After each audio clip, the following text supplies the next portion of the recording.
भारत में स्थापित तुर्क साम्राज्य बा दिल्ली रे जो सुल्तानी साम्राज्य चलीथिला से सुल्तानी साम्राज्यर शासन 1206 रु 1526 ख्रीष्टाब्द पर्यंत चालू रही। यही दीर्घ 320 वर्ष धरी 5 कोटी राजवंश दिल्ली रे राजत्व करथिला, यथा दासवंश, खिलज वंश, तुगलक वंश, सैयद वंश एवं लोधी वंश।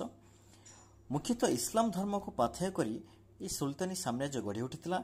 पवित्र कुरान सुल्तान मानकर मुसलमान मानकर पवित्र धर्मग्रंथ कुरान रो नीति नियम, खलीफा निर्देश, सारियत बा इस्लामीय आईन इस्लामीय भाईचारा उपर यथेष्ट गुरुत्व प्रदान कराइथिला।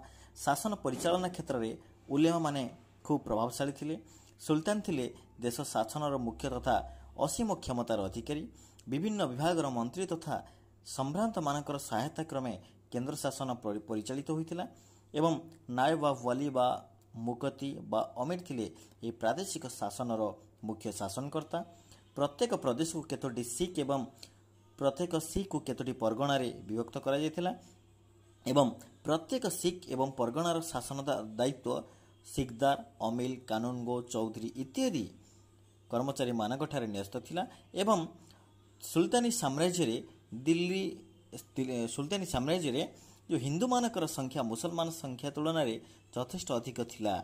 मुसलमान माने 2 कोटी गोष्ठी तथा विदेशी मुसलमान एवं भारतीय मुसलमान रे विभक्त होइतिले। हिंदू समाज रे जाति प्रथा, सती प्रथा, बाल्य विवाह आदि प्रचलित थिला इत्यादि प्रथा गुड़िक। हिंदू नारी मानकर अवस्था खूब शोचनीय से समय थिला। सुल्तानी शासन समय उभय मुसलमान एवं हिंदू माने विभिन्न प्रकार कर तथा जाकत, खारज, खाम, जिजिया, उसर इत्यादि अबकारी शुल्क, सीमा शुल्क आदि प्रदान करुथिले हला हिंदू माने। इस्लामी समाज रे परदा प्रथा, बहु विवाह प्रथा, कृतदास प्रथा इत्यादि बहुल भाव में परिचालित होउथिला।